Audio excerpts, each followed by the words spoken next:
I can make diseases disappear. To be more precise, I can make chronic diseases disappear. You see, chronic diseases are the long-term conditions like type 2 diabetes, high blood pressure, depression, or even dementia. And there's 15 million people in England who have already been diagnosed with a chronic condition. So that means looking out amongst you now, there's probably about 250 people in here who have one of these long-term conditions. Just one of these alone, type 2 diabetes, is costing the UK £20 billion every single year. And I'm standing here before you saying, I can make these diseases disappear. See, I'm not a magician. I'm what the Americans call an MD. That's not a magical doctor. That's a medical doctor, or what I call a mere doctor. You see, the reason I can make diseases disappear is because diseases are just an illusion. Diseases are not real. In fact, diseases don't really exist. At least not in the way that we think they do. So 15 years ago, I qualified for medical school, and I was ready. I was full of enthusiasm, full of passion, ready to go out and help people. But I always felt that there was something missing. I started off as a specialist. I moved from being a specialist to becoming a generalist, or a GP. And I always got this nagging sense that I was just managing disease or simply suppressing people's symptoms. And then, just 5.5 years ago, came the turning point for me. You see, 5.5 years ago, my son nearly died. My wife and I, we were on holiday in France, and with our little baby boy, and she called out to me, said he's not moving. So I rushed there, and he was lifeless. I thought he was choking. So I picked him up, I tried to clear his airway. Nothing happened, and I froze. See, she called out to me, my wife said, come on, we've got to get to hospital. So we rushed there, and we were worried because when we got there, he still wasn't moving. The doctors were worried because they didn't know what was happening. That night, he had 2 lumbar punctures because they thought he might have meningitis. And he stayed in a foreign hospital for 3 days. And what actually transpired was my son had a low level of calcium in his blood that was caused by a low level of vitamin D. My son nearly died from a preventable vitamin deficiency, and his father, a doctor, knew nothing about it. You see, as a parent, that is a harrowing experience. That never leaves you. But I was a doctor, I was his dad, and the guilt that stayed with me and is still here today, that changes you. So I started reading. I started reading about this vitamin deficiency. And as I started reading, I started to learn a lot of science that I did not learn at medical school. A lot of science that I thought, hey, this makes a lot of sense to me. So I started applying this science. I started applying it, first of all, with my son, and I saw the amazing benefits. So then I started applying it with my patients, and do you know what happened? People started getting better. Really better. You see, I learned how to resolve the root cause of their problems rather than simply suppressing their symptoms.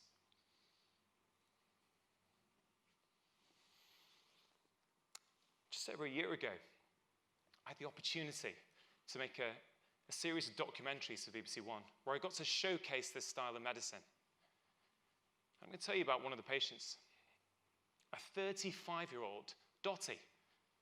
Lovely, lovely lady, but she was struggling with her health. Weight problems, joint problems, sleep problems.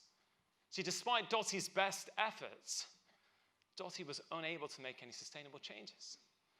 So I went into Dottie's house, and in the first week I did some blood tests, and I diagnosed her with type 2 diabetes. 6 weeks later, when I left Dottie's house, She no longer had type 2 diabetes. You see, her disease had disappeared. So health exists on a continuum, okay? At the top right, we've got disease, and at the bottom left, we've got optimal health.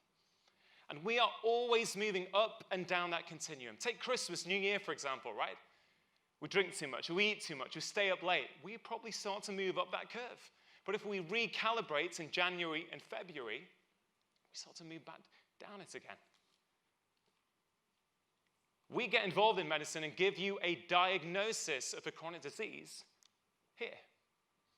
But things have been starting to go wrong back here.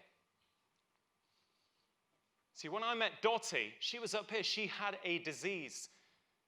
You see, you can think of it a little bit like a fire that's been burning in Dottie's body for years. It's getting bigger till it's finally raging out of control. At that point, I can say, hey, Dottie, you have a disease. And I told her that you do have a disease. But what caused it in the first place? So the thing we have to understand is that acute disease and chronic disease are two different things. Acute disease is something we're pretty good at doctors. We're good at this. It's quite simple, okay? You have something like a pneumonia. That's a severe lung infection. So in your lung, you have the overgrowth of some bugs, typically a bacteria. We identify the bacteria, we give you a treatment, typically an antibiotic, and it kills the bacteria. The bacteria dies, and hey presto, you no longer have your pneumonia. The problem is we apply that same thinking to chronic disease, and it simply doesn't work, because chronic disease doesn't just happen. You don't just wake up with chronic disease one day, and there's many different causes of chronic disease. By the time we give you that diagnosis, things have been going wrong for a long, long time. So when I met Dottie, and she had her diagnosis, her blood sugar was out of control, right? Because that's what people say. Many people say that type 2 diabetes is a blood sugar problem. But they're missing the point. There is a problem with blood sugar in type 2 diabetes. But type 2 diabetes is not a blood sugar problem. The blood sugar is the symptom, it's not the cause. If we only treat symptoms, we'll never get rid of the disease. So when I met Dottie, I said, Dottie, you've got a problem with your blood sugar. Dottie, for the last few years, your body has becoming more and more intolerant to certain foods. At the moment, Dottie, your body does not tolerate refined or processed carbs or sugar at all. So you've got to cut them out. So what does that do? Well, it starts putting fuel on Dottie's raging fire. But then we've got to work out, well, what started the fire in the first place? And what was the fuel that caused it to burn for so long? In most cases of type 2 diabetes, this is something called insulin resistance. Now, insulin is a very important hormone, and one of its key functions is to keep your blood sugar tightly controlled in your body. So, let's say you're at the bottom left in optimal health, like all of us in here. And you have a breakfast of, say, a sugary bowl of cereal. What happens is your blood sugar goes up, but your body releases a little bit of insulin, and it comes back down to normal. As you move up that curve, you are becoming more and more insulin resistant. That means you need more and more insulin to do the same job. And for all those years, before you get anywhere near a diagnosis, that raised level of insulin is causing you a lot of problems. You can think of it a little bit like alcohol. The very first time you have a drink, what happens? Say you have a glass of wine, 1 or 2 sips, maybe half a glass. You feel tipsy. You feel a little bit drunk. And as you become a more seasoned and accustomed drinker, you need more and more alcohol to have the same effect. That's what's going on with insulin. You need more and more insulin to have the same effect, but that insulin itself is problematic. And when the insulin can no longer keep your sugar under control, at that point, we say, oh, you've got a disease. At that point, you have type 2 diabetes. So what causes this insulin resistance that then causes type 2 diabetes? Well, there's many different things. It could be your diet. It could be that your diet for the last 10 years has been full of processed junk food. That could be a cause. But what if it's something else? What if it's the fact that you are chronically stressed? Work stress, emotional stress, perceived stress. For me, just seeing my email inbox sometimes, that's a stress. See, that raises levels of cortisol in your body. And cortisol, when it's up, raises your sugar, which causes insulin resistance. What if it's something else? What if it's the fact that you have been sleep deprived because you are a shift worker? See, in some people, one night's sleep deprivation can give you as much insulin resistance as 6 months on a junk food diet. What if it's the fact that as you're getting older, you're losing muscle mass? That causes insulin resistance. Or what if it's something to do with something we call your microbiome? See, inside our body, we have trillions of bugs living there. And the balance of those bugs is critical for our overall health. If you have a disruption to that balance, you can get the overgrowth of certain bacteria. And on their jacket, these bacteria have something called lipopolysaccharide, or LPS. And what that does is when it gets in your blood, it causes insulin resistance. You see, the problem is there are many different causes of insulin resistance. And if we don't address the causes for that particular patient, we will never get rid of the disease. That's what I did with Dottie, and that's why 6 weeks after I met her, she no longer had a disease. What about something else, completely unrelated? What about depression? You see, 1 in 5 people are going to get depression at some point in their lives. So what is depression? There's no blood test for depression. There's no scan for depression. Depression is simply the name that we give to a collection of symptoms. But what causes the depression? Well, we know that many cases of depression are associated with something called inflammation. Now, this isn't the same inflammation as if you trip up, you sprain your ankle, it gets red, it gets swollen, it gets hot for a few days. But this is entirely different. This is chronic inflammation. This happens when your body thinks it is under constant attack. Now, King's College London, 3 weeks ago, published a study on this. This is current, up-to-date stuff. Patients with depression, if they had high levels of inflammation in their body, they did not respond to antidepressants. If you take a step back, it sort of makes sense, doesn't it? Because an antidepressant is designed to raise the level of a chemical in your brain. But what if the cause of your depression is actually coming from your body and the inflammation that's in your body? Surely it makes more sense to address that. See, what causes this inflammation? Well, your diet plays a part in that. Your stress levels play a part. Chronic sleep deprivation, physical inactivity, a lack of exposure to the sun, which gives you vitamin D, disruptions in the gut microbiome. See, there are many different things. If we do not address the cause, we'll never get rid of diseases.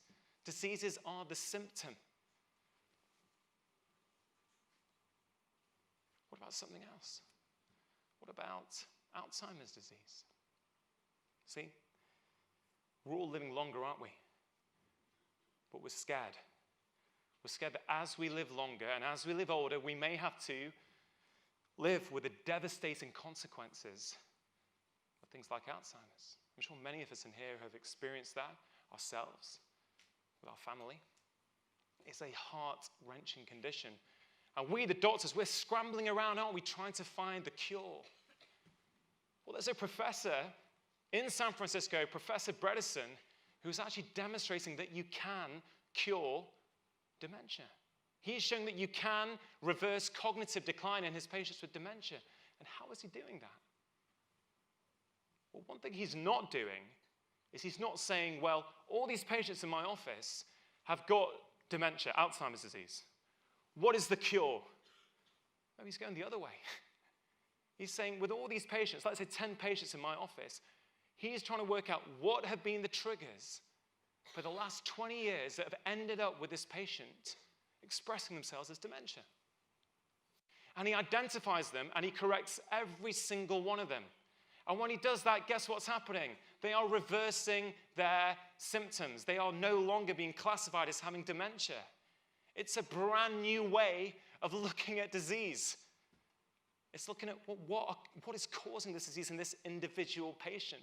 It's totally different. So what factors is he looking at? Well, he's looking at their diet. He's looking at their stress levels, their sleep quality, their physical activity levels, their exposure to environmental toxins, etc., etc., etc. Is this starting to sound a little bit familiar?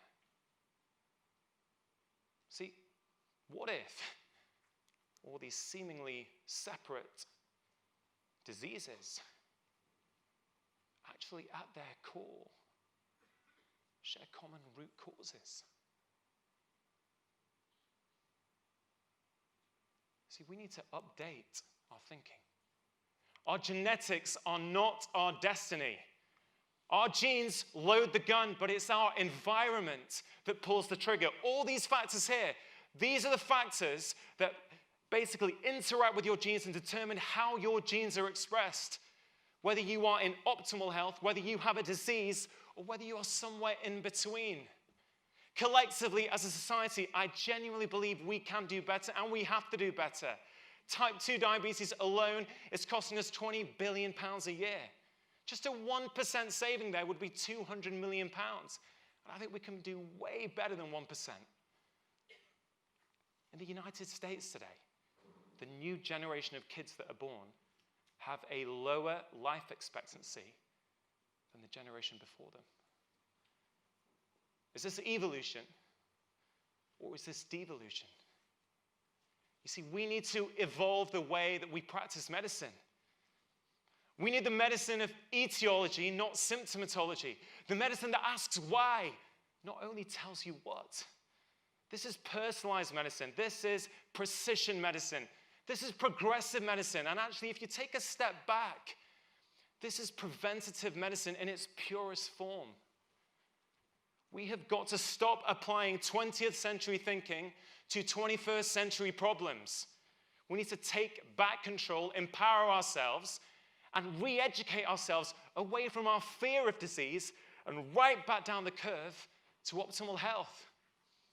Because if we do, together, I genuinely believe that we can change not only our health, not only the health of our communities, but maybe, just maybe, we could start to change the health of the entire world. Thank you.